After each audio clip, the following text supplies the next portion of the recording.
everybody. Welcome to Ashish Singh Lectures. I am Madiha Khan, your friend who is there to help you with your English language. तो आज की class में हम start करने जा रहे हैं chapter the making of a scientist. The making of a scientist का मतलब क्या हुआ? देखो, पहले ये चीज जानो कि ये जो स्टोरी है एक बच्चे के बारे में है जो आगे जाके एक बड़ा साइंटिस्ट बनता है। ठीक है, तो यहाँ पे बेसिकली जो मेकिंग ऑफ अ साइंटिस्ट लिखा ना, वो यही लिखा है कि वो जो बच्चा है उसके अंदर इतनी क्यूरियोसिटी होती है, इतनी जिज्ञासा होती है चीजें करने की, इतनी लगन होती है, इतनी मेहनत होती है कि वो आगे जाके उस चीज को जो है इतना मतलब अचीव कर लेता है कि एक लीडिंग साइंटिस्ट बन जाता है वो आगे जाके। तो इसीलिए इस चैप्टर का जो नाम है वो क्या है? The making of a scientist. ठीक है, जिसके ऑथर कौन है? Robert W Peterson. ठीक है, तो आओ स्टार्ट करते हैं।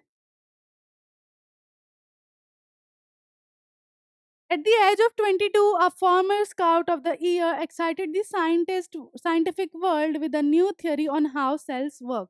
तो अब यहाँ पे देखो बात हो रही है कि भाई 22 साल की उम्र में है ना, एक farmer scout of the year, मतलब स्काउट किसे बोला जाता है कि एक मेंबर होता है ना किसी टीम, मतलब एक टीम या कुछ बोलो उसका मेंबर होता है।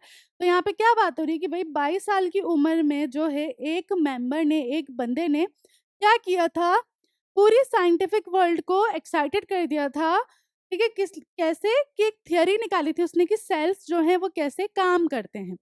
ठीक है, अब Richard H E bright and his college roommate explain the theory in an article in the proceeding of the national academy of science.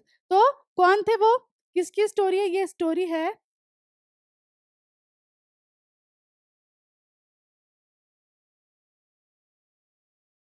ये स्टोरी है रिचर्ड एच ई ब्राइट की। तो रिचर्ड एच ई ब्राइट और उनके एक दोस्त, उन्होंने दोनों ने मिलकर एक आर्टिकल लिखा था। कहाँ पर? नेशनल एकेडमी ऑफ साइंस के आर्टिकल में, कि भाई सेल्स जो हैं वो कैसे वर्क करते हैं।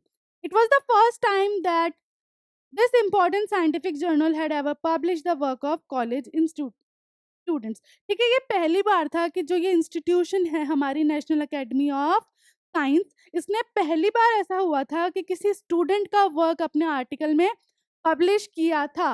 इन sports that would be like making the big leagues at the age of 15 and hitting a home run your first time at bat. ठीक है, और अगर ये बात हम स्पोर्ट्स के थ्रू करें तो स्पोर्ट्स में ये चीज ऐसी थी कि किसी 15 साल के बच्चे ने जो है मतलब बहुत अच्छा किया है स्पोर्ट्स में और होम रन मारा हो। इतनी बड़ी बात थी ये कि भाई स्टूडेंट्स, कभी भी किसी स्टूडेंट का वर्क जो है यहाँ पर कभी भी पब्लिश नहीं हुआ, लेकिन इनका वर्क इतना ज़्यादा अच्छा था, इतना ज़्यादा एडमायरेबल था कि उन्हें ये चीज़ पब्लिश करनी पड़ी। क्लियर? देखो एक बार फिर चलते हैं।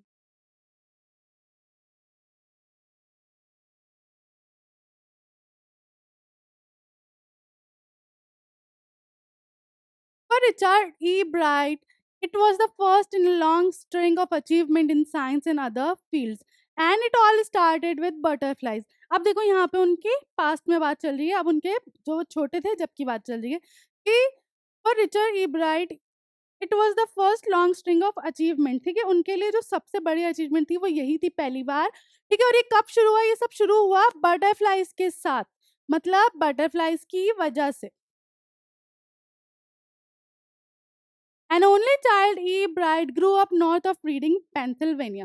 ठीक है, एक ही थे वो, मतलब अपनी अपने पेरेंट्स के सिर्फ एक ही चाइल्ड थे वो, और वो कहाँ बड़े हुए थे? नॉर्थ में, पेंसिल्वेनिया में। There wasn't much I could do there he said. ठीक है, अब वो क्या बोलते हैं कि वहां पे मैं ज्यादा कुछ नहीं कर सकता था। I certainly couldn't play football और baseball with a team of one. ठीक है, वहां पे कोई ज्यादा थे भी नहीं मेरे दोस्त वगैरह मेरे, और मतलब ऑब्वियसली मैं जो है फुटबॉल या सॉकर या कुछ भी बेसबॉल वगैरह ऑब्वियसली टीम ऑफ वन के साथ नहीं खेल सकता था। But there was one thing I could do, collect things, so he did and did he ever. ठीक है, और सिर्फ वो एक चीज थी जो मैं कर सकता था, चीजें कलेक्ट करना, और उन्होंने वही किया। Beginning in kindergarten, E. Bright collected butterflies with the same determination that has marked all his activities. ठीक है, आप किंडरगार्टन, किंडरगार्टन बेसिकली समझ लो नर्सरी प्ले स्कूल वाला जो टाइम होता है ना वो।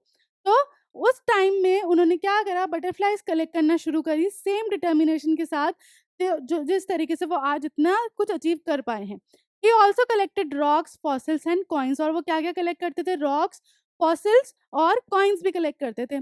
He became an eager astronomer to sometimes stargazing all night. Astronomer कहाँ से वर्ड आया है? एस्ट्रोनॉमी। और एस्ट्रोनॉमी का मीनिंग क्या होता है? Study of sun, moon and stars. ठीक है, एस्ट्रोनॉमी होता है।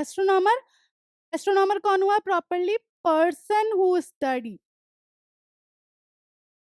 ठीक है। और स्टार गेजिंग ऑल नाइट मतलब स्टार्स को देखते रहना पूरी रात। From the first he had a driving curiosity along with a bright mind. He also had a mother who encouraged his interest in learning. शुरुआत में तो क्या था, उनको हर चीज के लिए क्यूरियोसिटी थी, जिज्ञासा थी। फिर उसके बाद क्या हुआ, उनकी जो मदर थी वो भी उनको इंकरेज करती थी, बढ़ावा देती थी उनके इंटरेस्ट को लर्न करने में। She took him on trips, bought him telescopes। ठीक है, वो उन्हें ट्रिप्स पर भी लेके जाती थी उनका इंटरेस्ट परस्यू कराने के लिए।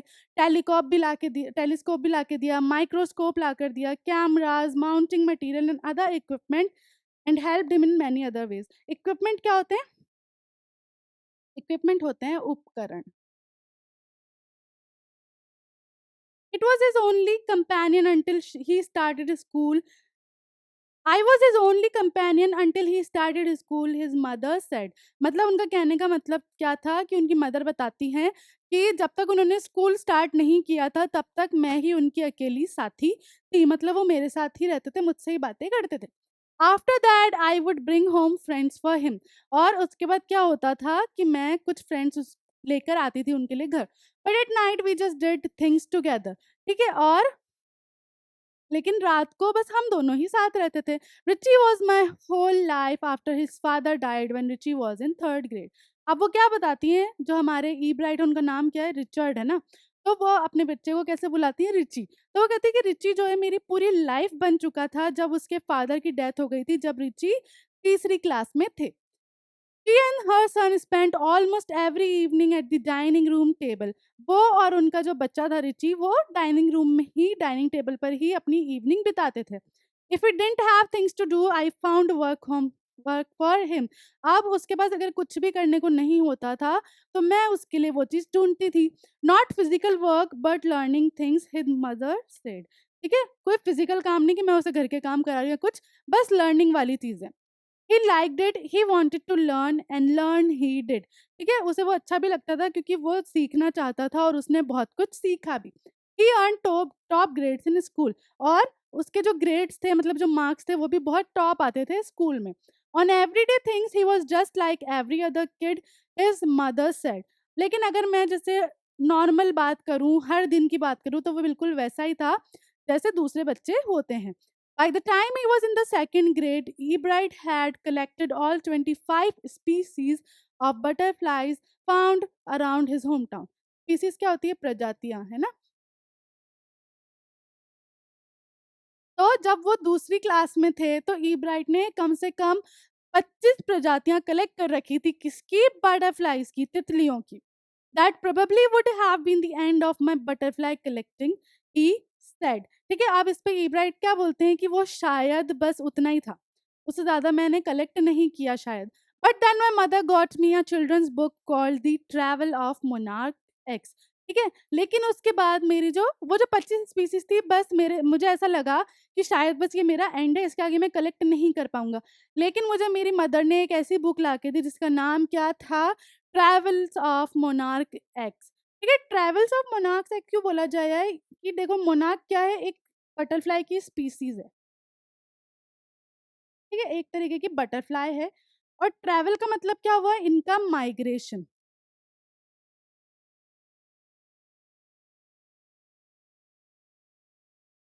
ठीक है, मतलब कि वो कैसे अपने सर्वाइवल के लिए एक जगह से दूसरी जगह ट्रैवल कर रही हैं, मूव कर रही हैं, उस बारे में एक बुक थी। और बटरफ्लाई की स्पीसीज कौन सी थी? Monarch. That book which told how monarch butterflies migrate to central America open the world of science to the eager young collector. ठीक है, अब इसमें क्या हुआ उसके लिए, तो ये जो बच्चा जो सिर्फ उन्हें कलेक्ट करता था, उसके लिए अब एक नई चीज आ गई थी। उसको अब किस चीज की क्यूरियोसिटी होने लगी थी कि इनके पीछे साइंस क्या है। अब ये उस चीज में घुसना चाहता था। At the end of the book readers were invited to help study butterfly migration. ठीक है? और बुक जब खत्म हुई तो उसमें क्या होता था कि जो रीडर्स है ना उन्हें बुलाया जाता था, है ना? और किस लिए बुलाया जाता था कि भई अब ये माइग्रेशन है इसको तुम स्टडी करो। They were asked to tag butterflies for research by doctor Frederick A. और उनसे क्या बोला जाता था कि जो बटरफ्लाइज़ है ना उनको टैग लगाओ, है ना? कि और ये काम कौन करवाता था उनसे? Doctor Frederick A. Urquhart of the University of Toronto, Canada. Ebright's mother wrote to Dr. Urquhart, and soon Ebright was attaching light adhesive tags to the wings of monarch. ठीक है, फिर ईब्राइट की मदर ने जो है अर्कहार्ट को ये बात लिखी, उन्हें बताया कि भाई मेरे बच्चे ने भी पढ़ी है आपकी बुक। फिर उसके बाद ईब्राइट ने क्या किया, उन पे टैग्स लगाना शुरू करे। टैग्स मतलब होता है ना किसी भी चीज़ पर हम लिख के मेंशन कर देते हैं कि हाँ ये चीज़ है, वो वाले टैग्स, ठीक है। Anyone who found a tagged butterfly was asked to send the tag to doctor Urquhart. ठीक है, और जिसको भी वो टैग बटरफ्लाई मिलती थी उससे क्या बोला जाता था कि आप ये जो टैग है इसके ऊपर ये किसको सेंड करेंगे? डॉक्टर अर्कहार्ट को। The butterfly collecting season around Reading last 6 week in late summer. ठीक है, ये कितना चला? ये 6 हफ्तों तक चला। If you are going to chase them one by one you won't catch very many. अगर आप एक एक करके उन्हें पकड़ना चाहोगे तो आप बहुत सारी नहीं पकड़ पाओगे। तो the next step for E Bright was to raise a flock of butterflies. Flock होता है झुंड, ठीक है, क्योंकि एक-एक करके तो पॉसिबल नहीं था, तो उसका जो नेक्स्ट स्टेप था वो क्या था? पूरा का पूरा झुंड ऑफ बटरफ्लाइज़ को पकड़ना। He would catch a female monarch, take her eggs and raise them in his basement through their life cycle from egg to caterpillar to pupa to adult butterfly. ठीक है, अब वो क्या करता था? जैसे एक फीमेल मोनार्क पकड़ ली, मतलब एक फीमेल वाली पकड़ ली बटरफ्लाई, फिर क्या करता था जब वो एग्स देती थी ना, तो उनके एग्स को क्या करता था? अपने बेसमेंट में रेज़ करता था, मतलब पालता था उन्हें। पाल के क्या होता था? पूरी स्टेज देखता था, एग से कैटरपिलर बनना, कैटरपिलर से प्यूपा। प्यूपा वाली स्टेज पता है ना, जब वो खुद को पूरा कवर कर लेते हैं और फिर ऐसे और फिर निकलते हैं एक पूरी एडल्ट बटरफ्लाई की तरह। वो पूरी लाइफ साइकिल वो देखता था। Then he would tag the butterflies wings and let them go, और फिर वो उन्हें टैग करके उन्हें वापस छोड़ देता था। For several years, his basement was home to thousands of monarchs in different stages of development. कुछ सालों तक यही चलता रहा, उसके पूरे बेसमेंट में जो इतनी सारी बटरफ्लाइज हो गई थी, मोनार्क स्पीसीज वाली, और सब अलग अलग स्टेजेस पे थी, है ना? Eventually I begin to lose interest in tagging butterfly. फिर वो क्या बोलते हैं कि लेकिन बाद में मुझे जो है इंटरेस्ट नहीं आने लगा ये काम करने में। It's tedious and there is not much feedback, E Bright said. Tedious मतलब थकाने वाला। अब वो क्या बोलते हैं, मुझे अब इसमें मज़ा नहीं आ रहा था क्योंकि ये मुझे थका रहा था। In all the time I did, he laughed. Only 2 butterflies I had tagged were recaptured, and they were not more than 75 miles from where I lived. ठीक है, और वो बोलता है कि जो भी मैंने किया, फिर वो हँसता है कि सिर्फ़ 2 ही बटरफ्लाइज़ थी जो वापस पकड़ी गईं, मतलब वापस किसी को मिली, और वो भी ज़्यादा दूर का नहीं था distance. Then in the 7th grade, he got a hint of what real science is when he entered a country science fair and lost. ठीक है, फिर 7th ग्रेड में उसे ये चीज़ मालूम चली कि भाई रियल साइंस है क्या, है ना? कब? जब उसने एक साइंस फेयर लगते हैं ना, मेले लगते हैं, उसमें पार्टिसिपेट किया और वो हार गया। It was really a sad feeling to sit there and not get anything. ठीक है, ये बहुत ज़्यादा दुख वाली फीलिंग थी कि बस वहाँ बैठे और आपको कुछ भी नहीं मिला। While everybody has had one something, E Bright said. क्यों? ऑब्वियसली होता है ना, अगर आप हारते हो और दूसरे जीतते हो और उन्हें प्राइज मिलता है तो आपको बुरा लगता है। वही चीज़ ई ब्राइट के साथ हुई। His entry was slides of frog tissues which he showed under a microscope. ठीक है, उसकी जो एंट्री थी, मतलब उसने जो साइंस फेयर में किया था वो क्या था कि फ्रॉक के टिश्यूज़ लगाए थे उसने, स्लाइड्स पे स्लाइड बनाते हैं ना, और उसको माइक्रोस्कोप के अंदर शो करना था, है ना? He realized that winners had tried to do real experiments, not simply make a neat display. ठीक है, और उसने फिर ये चीज़ देखी, ये चीज़ जानी कि जो लोग जीते हैं ना, वो इसलिए जीते हैं क्योंकि वो रियल एक्सपेरिमेंट्स कर रहे हैं, जो उन्होंने करे हैं, है ना? सिर्फ़ ऐसे कोई डिस्प्ले नहीं कर रखा। Already the competitive spirit that derives Richard E. Bright was appearing. अब इससे क्या हो रहा था, उनके अंदर एक स्पिरिट जाग रही थी नई जीतने की। I knew that for the next year's fair I would have to do a real experiment, he said. उन्हें ये मालूम था कि अगर अब नेक्स्ट ईयर मुझे इस फेयर में कंपटीशन करना है, पार्टिसिपेट करना है, तो मुझे रियल एक्सपेरिमेंट करना पड़ेगा। The subject I knew most about was the insect work I had been doing in the past several years. अब उन्हें पता, ये भी पता था कि अब जो है सब्जेक्ट इस एक्सपेरिमेंट के लिए क्या है, जिस पे मैं ऑलरेडी काम कर रहा था इतने साल से, मतलब monarch butterflies. So he wrote to Dr. Urquhart for ideas and back came a stack of suggestions for experiment. तो उन्होंने ये बात जो है किसको लिखी? डॉक्टर अर्कहार्ट को, और उन्होंने काफ़ी सारे सजेशंस उन्हें दिए. Those kept Ebright busy all through his high school and led to prize projects in country and international science fair. उस पूरी चीज़ ने उन्हें पूरे अपने हाई स्कूल के टाइम पर बिजी रखा.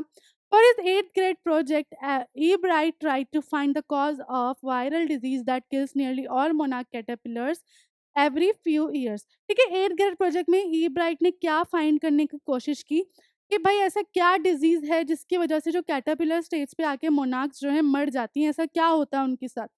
ई Bright thought the disease might be carried by a beetle.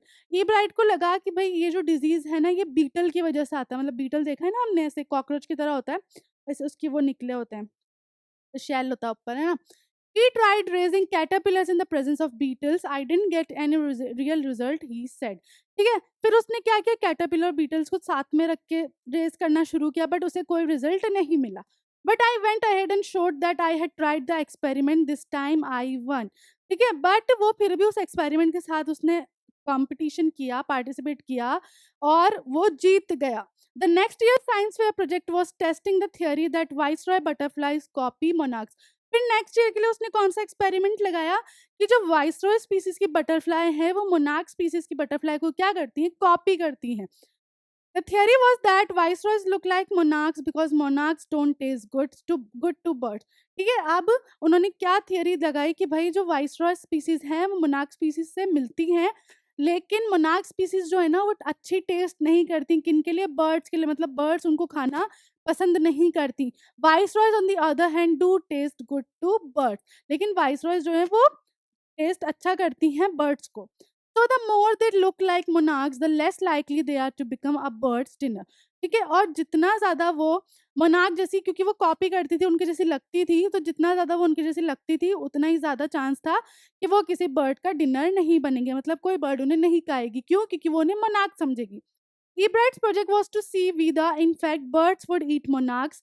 He would find that a starling would not eat ordinary bird food. ठीक है, और उसने फिर क्या किया, उसने फिर ये प्रोजेक्ट लगाया कि भाई बर्ड्स जो हैं वो मोनार्क को खाएंगी या नहीं. तो he found that a starling, starling होती है मैना, जो है बर्ड फूड नहीं खाती. He would eat all the monarchs it could get. फिर उससे क्या पता लगा, इट वुड है ना, कि जो मैना है ना वो ऑर्डिनरी बर्ड फूड नहीं खाती, और तो जितने भी उसे मोनार्क्स बटरफ्लाइज मिलती हैं वो सारी खा जाती है. Ebright said later research by other people showed that viceroys probably do copy the monarch. ठीक है, फिर ईब्राइट ने बाद में जो दूसरों की रिसर्च देखी उसमें यही पाया कि वाइसरॉयज जो है ना वो कॉपी करती हैं मोनार्क्स को. This project was placed first in zoology division and third overall in the country science fair. इस प्रोजेक्ट को जूलॉजी डिवीजन, जूलॉजी एनिमल्स की जो स्टडी होती है, उसमें क्या मिला, फर्स्ट प्राइज मिला, और थर्ड प्राइज किसमें मिला, all overall country science fair में. ठीक है, इसके आगे की स्टोरी जानेंगे हम अभी नेक्स्ट क्लास में. ठीक है, तब तक के लिए this is Madiha Khan signing off right now. Bye bye, have a nice